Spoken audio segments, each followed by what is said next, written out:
Hollywood is one hell of a dog-eat-dog industry, a thoroughly cutthroat business that isn't for the faint of disposition, and where only the most doggedly dedicated are likely to succeed in the long term. Or, you could just be a nepo baby, that also tends to work too.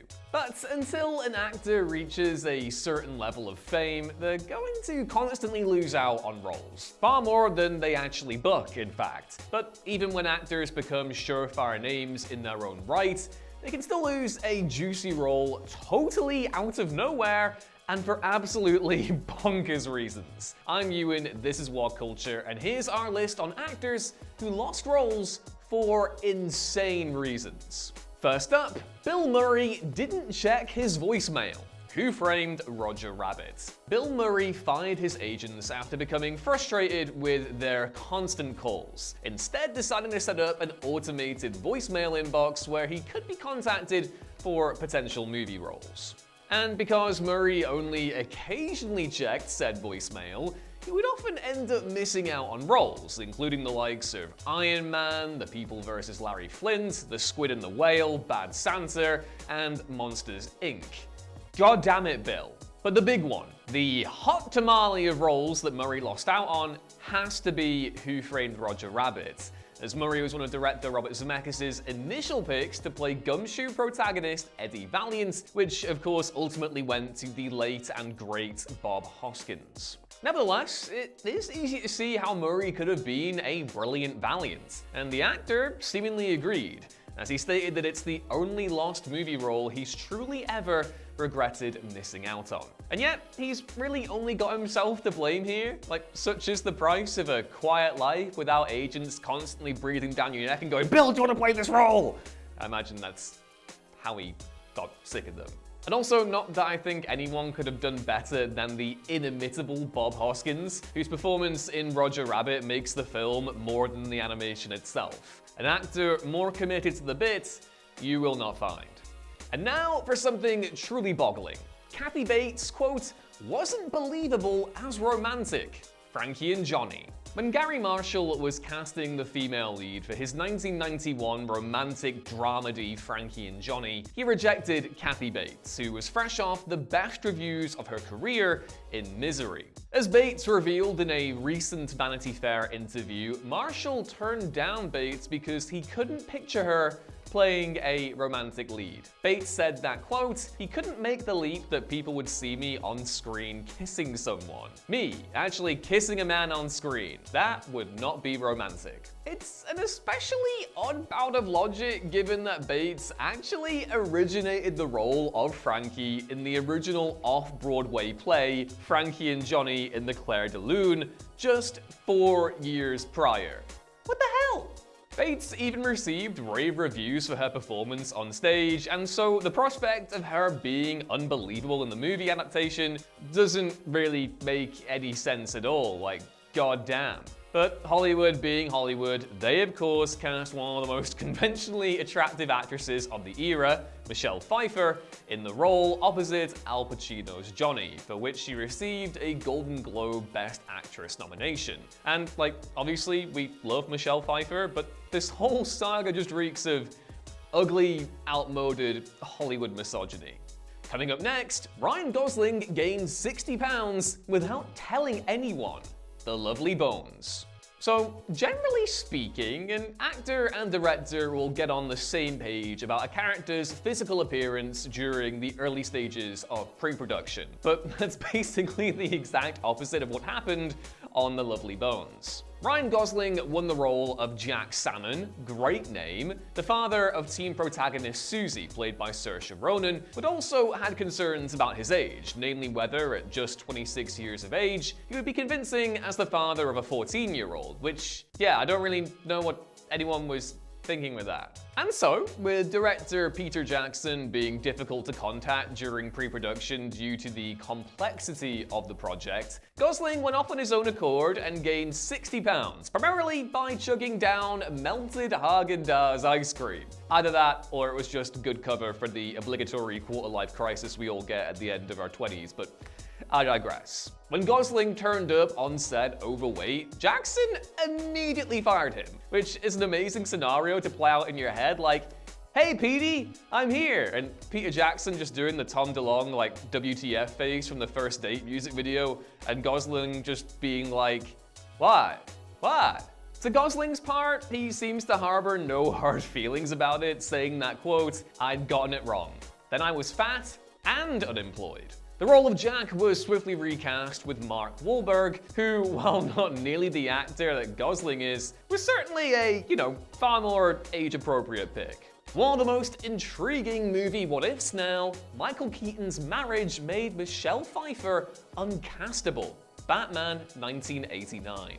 Sean Young was originally cast in Tim Burton's 1989 Batman as love interest Vicky Vale, but after injuring herself in a horse riding accident, Warner Brothers rushed in to find a replacement. Producer John Peters was keen to have Michelle Pfeiffer play Vale, but this was vetoed by Michael Keaton, who had previously dated Pfeiffer and didn't want her casting to potentially interfere with his efforts to get back together with his estranged wife at the time, Caroline McWilliams. Keaton was said to be firmly against Pfeiffer's casting, enough that it led to an argument with producer Peters, who, by the way, is the mad spider guy of Superman Lives and Wild Wild West fame, though ultimately Keaton won out. And so, Kim Basinger was brought in to play Vicky Vale instead, and did a damn great job.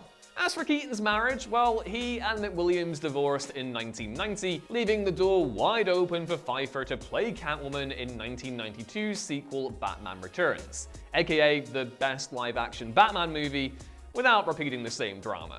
Considering that casting Pfeiffer as Vale would have presumably deprived the world of her Catwoman, it's honestly tough to feel bad about any of this. Next up, and this one is a doozy, Melora Hardin was an inch taller than Michael J. Fox. Back to the Future.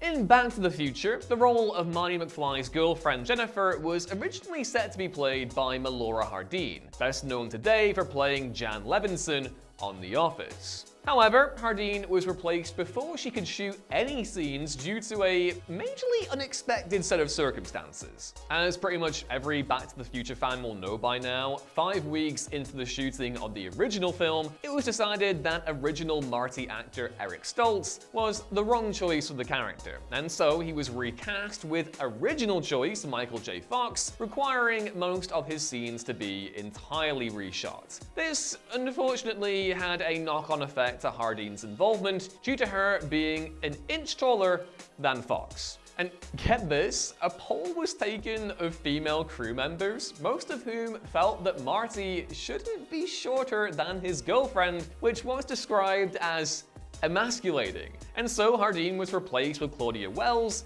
who was just an inch shorter and therefore equal to Fox's height. Yeah, to lose out on a major role in a huge movie franchise because of an inch of height is just absurd at best, and considering the context, grossly sexist at worst. Also, short king and tall lady couple dynamics go really hard. A wife that can pick you up and hurl you like a javelin? Hell yeah! And now for something even more hilariously depressing. Nathan Lane was, quote, too gay. Space Jam.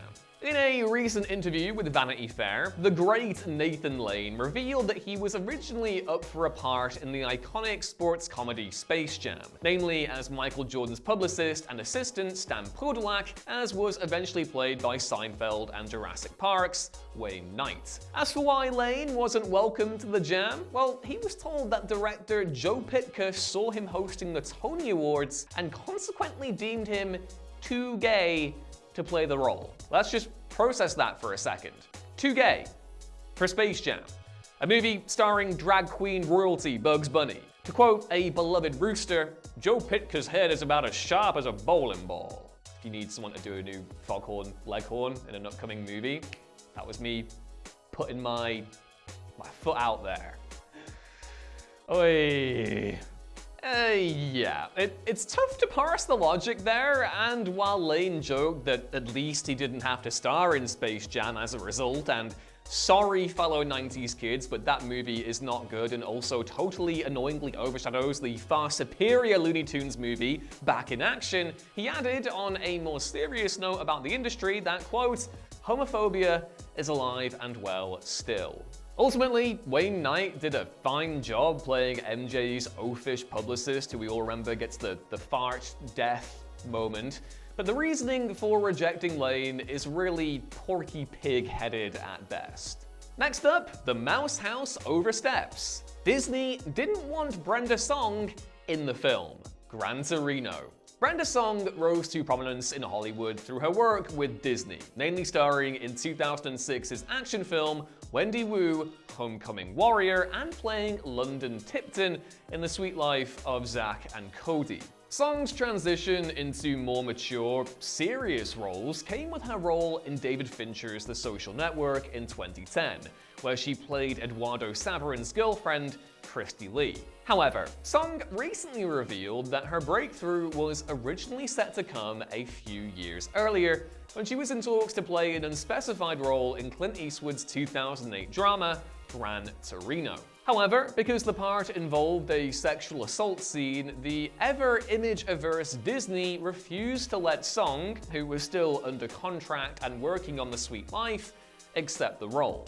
And so, when she was considered for The Social Network, she refused to let the same thing happen again, going directly to Disney president and COO Gary Marsh to plead her case for what she called the opportunity of a lifetime. This time around, obviously, Disney let her take the part. Next, we have some classic Hollywood stupidity. Real-life war hero Peter Butterworth didn't look heroic enough.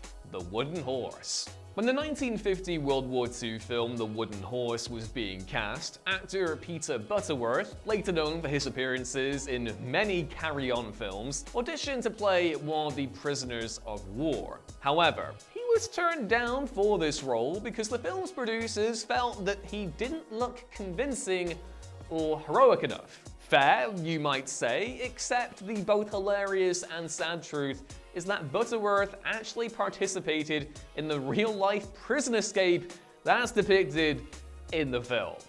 Gah! Yep, Butterworth was a prisoner in the actual Polish POW camp Stalag Luft 3 and helped cover for other prisoners as they made their daring escape. And yet, despite having literally lived through the history depicted in the film, he was ironically deemed not heroic enough. On the flip side though, at Stalag Luft 3, Butterworth did meet Talbot Rothwell, who went on to write many of the Carry-On films in which he ended up starring, so swings and roundabouts. A classic bit of Fox-era Marvel nonsense now, Elle Fanning had less Instagram followers than Sophie Turner. X-Men Apocalypse.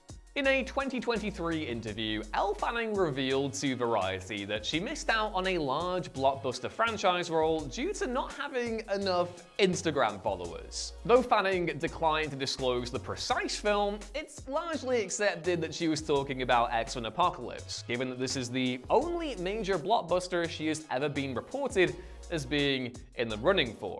Fanning was in the mix to play Jean Grey, with the role ultimately going to Game of Thrones' Sophie Turner. Furthermore, in 2017, Turner revealed that she had won the X-Men role due to her massive 5.4 million Instagram followers, winning out against an actress who she described as, quote, far better than herself. And considering that most folks would surely consider Elle Fanning a better actress than Sophie Turner, this all seems to fit together quite easily. In a fun twist though, Fanning's name is once again being mentioned as a possible contender to play Jean Grey in the MCU's new take on the X-Men, which would certainly be a serendipitous outcome, I think we can all agree. Also, good word that, serendipitous. Don't get to use that enough. And a classic case of Hollywood not knowing what it had cooking now, as Lee Van Cleef was told to fix his nose. High noon. Okay, so anyone who knows me knows all my favorite actors have Lee in their name. Lee Marvin, Tommy Lee Jones. and Lee Van Cleef, the lattermost of whom is probably one of the definitive villains from Hollywood's golden age, a legacy catapulted to obscene proportions with his iconic performance as Angel Eyes in The Good, the Bad, and the Ugly. But Lee Van Cleef was so much more than a villain, and I would argue actually did his best work as heroes or anti-heroes. Look no further than For a Few Dollars More, The Big Gun Down, or his twinkle-eyed turn opposite Kurt Russell in Escape from New York for confirmation of that. And yet, our perception of Van Cleef as the bad persists, thanks to not just the aforementioned trilogy capper from Sergio Leone, but also because for the first 2 decades of his career, Van Cleef almost exclusively portrayed villains. And one particular anecdote explains why. When Van Cleef went to audition for the role of Deputy Pell in High Noon, a role which ultimately went to Lloyd Bridges, he was told by Stanley Kramer to have his nose quote-unquote fixed. Van Cleef didn't do that, got the silent underling role of Jack Colby instead, and proceeded to spend most of his pre-Leone career as villains and henchmen. A role he acquitted well, but one that meant his true talent was masked for far too long, all because of pesky old Hollywood beauty standards.